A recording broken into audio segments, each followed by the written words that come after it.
Assalamualaikum warahmatullahi wabarakatuh. Berdirinya saya di sini, saya akan mewawancarai salah satu tokoh terkenal yang ada di Bumi Jawa, yaitu beliau Bapak Hamzah Shodiq SH yang sekarang menjadi Kepala Desa Bumi Jawa. Berikut adalah beberapa pertanyaan yang akan kami ajukan pada saat wawancara. Yaitu yang pertama adalah kapan masuknya Islam di Bumi Jawa, dan yang kedua siapa yang pertama kali menyebarkan Islam di Bumi Jawa, ketiga apakah di Bumi Jawa ada peninggalan sejarah masuknya Islam, keempat apakah masuknya Islam ada sangkut pautnya dengan makam Mayakerti, dan yang terakhir adalah apa saja yang diajarkan Islam di kalangan masyarakat Bumi Jawa. Pertanyaan pertama, kapan masuknya Islam di Bumi Jawa, Pak? Bismillahirrahmanirrahim. Memenuhi permintaan dari peserta didik SMK Negeri 1 Bumi Jawa mengenai sejarah masuknya Islam di Bumi Jawa, saya sebagai Kepala Desa Bumi Jawa ingin menjelaskan mengenai sejarah masuknya Islam di Bumi Jawa berdasarkan data-data sejarah yang pernah ditulis melalui sejarah berdirinya Kabupaten Tegal, yang salah satunya diterbitkan oleh buku terbitan Departemen Pendidikan Nasional sejak Bapak masih SD Negeri 1 Bumi Jawa. Yang Bapak ingat tentang sejarah Bumi Jawa itu Bapak dahulu berdasarkan cerita tutur tinular.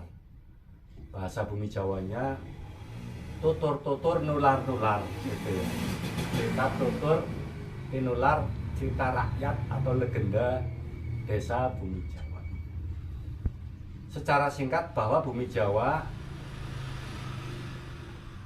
Desa Bumi Jawa, Kecamatan Bumi Jawa, Kabupaten Tegal itu secara geografis ada di kaki Gunung Slamet atau Tegal Selatan, yaitu kawasan pegunungan. Sebelum kita berbicara tentang sejarah masuknya Islam, perlu kita diketahui bahwa di Desa Bumi Jawa ada benda-benda bersejarah peninggalan era zaman kerajaan Segaluh, Pajajaran, dan Majapahit, yang diyakini ada batu-batu Linggayoni yang dikenal dengan Candi Dandang, ada Candi Lingga, dan batu-batu prasejarah lainnya. Itu diyakini menurut ahli geologi, ahli sejarah Kabupaten Tegal adalah batu-batu peninggalan era Hindu, yaitu zaman Pajajaran, zaman Segaluh kira-kira, karena di situ ada bukti bentuk batu candi yang diyakini adalah batu-batu pada era Kerajaan Segaluh, Jawa Barat, Pasundan. Kira-kira kalau diestimasi abad 11, 12, 13, yaitu era Majapahit, era Segaluh, sejaman dengan itu, yang diyakini oleh para tokoh sesepuh desa pada masa era Kabudan, era kuno, era zaman Segaluh Purba, yaitu namanya Eyang Mustaka gitu. Diyakini itu ada petilasannya di situs Watu Lawang, Kalibulakan. Kemudian ada situs yang dinamakan situs Hindu, namanya Candi Dandang, itu namanya Eyang Satimin gitu. Selanjutnya dari cerita Babat Tegal yang selanjutnya membahas tentang sejarah Bumi Jawa, berdirinya Islam itu berbarengan dengan era pasca Islamisasi masuk di Mesir Pun, yaitu setelah berdirinya kerajaan Islam pertama Demak kira-kira abad ke-14 akhir, saat ada Utsman sampai kemudian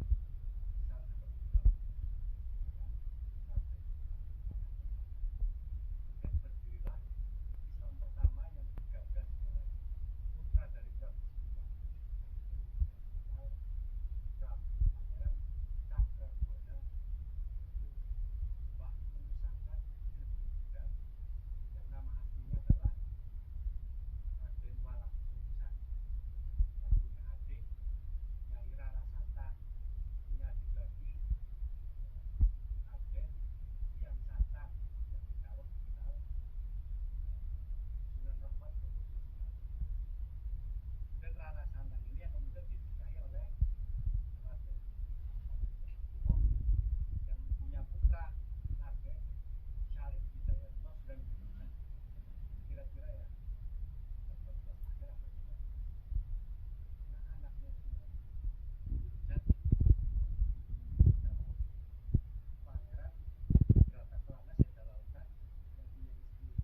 masuk sampai Kabupaten Tegal, berdirilah Kabupaten Tegal sebagai adik pertama yaitu Bakti Gede Subayu.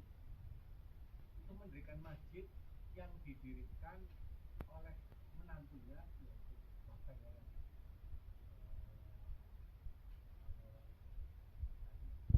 Soka, Pak Raden Purboyo Ali Soka. Itu masjidnya diresmikan oleh Sultan Hadiwijaya atau Jakarta Timur tahun tertulis di masjid itu 1602 Masehi. Selanjutnya ada Islamisasi. Ini sebelumnya digagas oleh Mbah Panggung, Dilakukan Panggung, kira-kira ya abad itu abad 16. Bisa jadi kalau Mbah Panggung itu abad 15 akhir.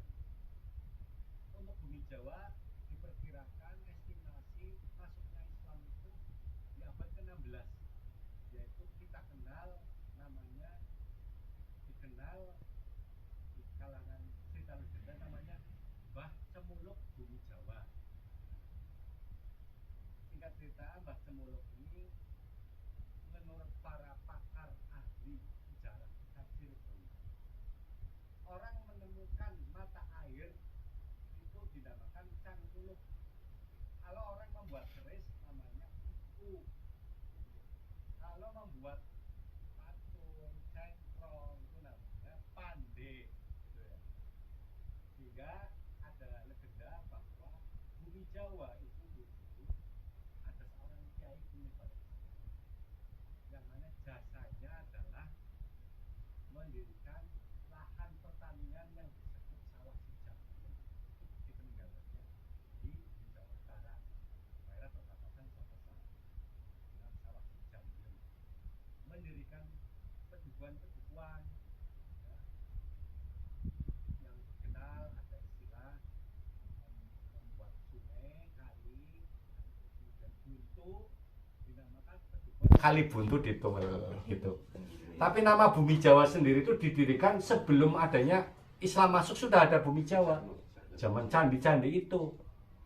Jadi tokoh bumi Jawa pendiri desa zaman Budanya Mustaka, kemudian zaman Hindu itu era-era itu adalah Eyang Satinin, kemudian era Islamnya kira-kira abad 16 dinamakan Mbah Cangmuluk.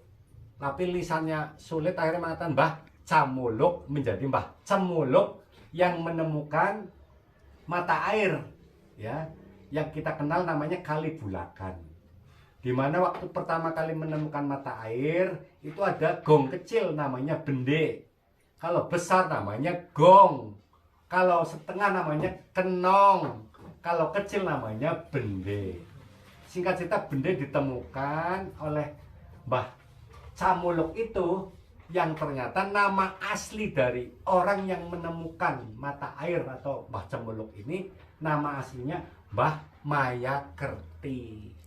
Di sinilah mulai Islam disebarkan di bumi Jawa, yang kemudian setelah meninggal, yang menurut ceritanya itu pendatang dari Jawa Barat, dari Cirebon. Karena bukti-bukti sejarah untuk batu-batu di bumi Jawa itu adalah sejarah dari Belanda. Itu dulu di sini ikutnya dari Kulon atau dari Pajajaran, dari Pasundan. Itu salah satu bukti-buktinya adalah desa-desa itu berawalan namanya Ci. Ada Ciawitali menjadi Cawitali gitu. Ada Cikure, ada Cilongok, ada itu dari kata Pasundan ya.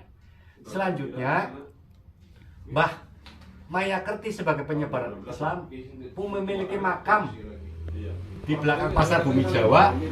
Menurut para kiai, beliau adalah seorang istilahnya apa namanya, yang tokoh agama, sehingga dikenal sebagai sunan atau kasuhunan ya, kasunanan, sehingga dikenal dari ada kuburan kiai yang dimaksud Kiai Mayakerti. Tapi selanjutnya kita kenal sebagai tokoh penyebar Islam namanya Mbah Sunan Mayakerti.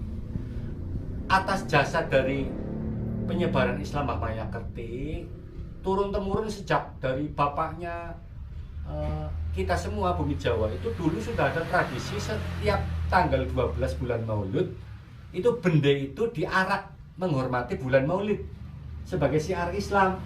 Ya, malam 12 Maulud bende itu diarak gitu sebagai bentuk tasyakuran bahwa bumi Jawa itu ada mata air yang dinamakan sekarang namanya Kali Bulakan untuk menghormati Kanjeng Nabi, memperingati kelahiran Nabi. Benda itu diarak setiap bulan Maulud. Tapi karena tidak melupakan jasa-jasa dari pendahulunya, itu ada simbol ya, yang diarak itu sebagai simbol menghormati agama Hindu. Itu dengan simbol adalah karena Hindu itu dari India, itu dengan simbol gajah ya. Gajah itu ada patung gajah diarak, itu simbol dari menghormati tokoh-tokoh Hindu yaitu Eyang Satiling. Kemudian ada tokoh Buddha dihormati. Kalau Buddha itu kan dari Cina, lambangnya itu dragon atau naga, sehingga dia yang diarak naga gitu. Ini sebagai simbol penghormatan saja. Kemudian dari simbol Islamnya itu dari Arab, itu buruk, burung buruk gitu kan. Kemudian simbol waktu pertama kali menemukan benda itu, sejarahnya dulu yang menunjukkan benda itu adalah burung kuntul ya. Burung kuntul yang mematuk tanah, dipatok-patok ada benda itu, sehingga diabadikan sejarah benda tidak terlepas dari manuk kuntul atau bangau atau cangan ya. Burung kuntul itu legenda rakyatnya seperti itu, sehingga sebagai lambang Islamnya adalah burung kuntul atau bisa jadi itu namanya buruk ya, burung lah ya, bagi lambang Islam. Simbol Hindunya adalah gajah, simbol Budanya naga. Itu dari dulu diarak, ditambah ondel-ondel, ada patung, ada macam-macam. Itu budaya tradisi yang sejak dulu itu menjadi tradisi ya. Bukan artinya syirik itu ogoh-ogoh, bukan, tapi sebagai bentuk toleransi antar umat beragama, bahwa bumi Jawa itu secara budaya itu merupakan percampuran dari tiga keyakinan yang kemudian melebur menjadi satu yang harus saling menghargai, saling menghormati, saling toleransi. Sehingga singkat kata, jas merah, jangan melupakan sejarah sebagai manifestasi dari Pancasila. Ada dari temunya. Sehingga sampai sekarang tokoh penyebar Islam yang menembak nama Mbah Sunan Mayaket itu dihauli setiap bulan Rajab ya, minggu terakhir itu Pak Kades memperingati itu, meneruskan warisan budaya dari dahulu kala ya. Alhamdulillah berjalan. Kemudian setiap peringatan tersebut sebelumnya ada acara memandikan bende di Kali Bulakan. Itu cerita dari dulu sampai sekarang ya. Peninggalan dari Mbah Mayakerti salah satunya adalah bende yang dipusakakan sebagai barang peninggalan dari leluhur itu, diarak pada bulan Maulid. Adapun makamnya Mbah Sunan Mayakerti itu ada di belakang Pasar Bumi Jawa yang sekarang menjadi kompleks makam Mbah Mayakerti. Itu tanahnya sudah disertifikat atas nama Desa Bumi Jawa milik kas Desa Bumi Jawa. Dan sekarang peziarahnya sudah banyak. Jadi kalau pertanyaan sejak kapan Bumi Jawa itu masuknya Islam, kira-kira estimasi sejak adanya Ki Gede Sebayu ya, menurut para kiai itu adalah eranya itu dari abad 16 gitu. Tokohnya salah satu ya adalah Mbah Sunan Mayakerti yang dikenal Mbah Cemuluk gitu. Kemudian ketika ada pertanyaan-pertanyaan mengenai apakah di Bumi Jawa ada peninggalannya, sejarah masuknya ya peninggalan itu ya, makamnya ada, bendanya ada, dan orang sekarang mayoritas Bumi Jawa agamanya Islam, bukan Hindu Buddha ya. Kita Islam itu secara turun temurun dari bapak, dari mbah, dari nggak tahu nenek moyang kita Hindu Buddha nggak tahu lah, karena kita bukan Habib ya. Pokoknya saya Islam, bapaknya Islam, mbahnya Islam, buyutnya Islam, namanya siapa lupa semua udah ya. Yang penting kita Islam ya. Gitu. Jadi secara singkat itu sudah diwakili jawaban-jawaban dari pertanyaan kapan masuknya Islam di bumi Jawa, siapa yang pertama kali menyebarkan Islam, ya Mbah Mayakerti ya, yang dengan Mbah Cemuluk. Apakah di bumi Jawa ada peninggalannya? Ya ada gitu, diperingati setiap bulan Maulid ya. Apakah maksudnya ini ada sangkut pautnya dengan Mbah Mayakerti? Ya ini namanya Mayakerti itu, nama aslinya ya, jangan dirubah-rubah gitu. Dengan Mayakerti bin Mayasinga. Kalau Mayasinganya kuburannya ada di Dayah Luhur Cilacap. Bapak pernah ke sana? Itu memang berbatasan dengan Ciamis ya, Cilacap sana, jadi memang dari Jawa Barat gitu. Apakah yang saja yang diajarkan Islam di kalangan masyarakat bumi Jawa ya? Yang diajarkan ya kita mengenal syahadat, rukun Islam, sehingga sholat 5 waktu seperti biasanya. Yang secara kulturnya itu kita bisa melihat di Babat Islam Kasepuhan Cirebon ya, ada gerbek maulid. Nah kita gerbek maulidnya itu pakainya ngarak bende ya, ada nyadran, ajarannya sebelum lebaran kita ziarah ke orang tua dan sebagainya, sebagai ajaran akidah Ahlus Sunnah wal Jamaah. Jadi untuk para generasi penerus supaya diketahui bahwa perlu kita sepakati bahwa tokoh penyebar Islam di bumi Jawa adalah Mbah Sunan Mayakerti. Sebagai bentuk terima kasih kepada beliau yang telah menyebarkan Islam, kita mengadakan haul ya, memperingati kematiannya, disebutkan jasanya yang menyebarkan Islam, mendirikan sawah, pertanian. Atas doa beliau, alhamdulillah bumi Jawa menjadi desa sejahtera, pusat perdagangan, pasar 24 jam berjalan. Begitu kira-kira. Terima kasih. Kurang lebihnya mohon maaf. Wassalamualaikum warahmatullahi wabarakatuh. Berapa menit ini?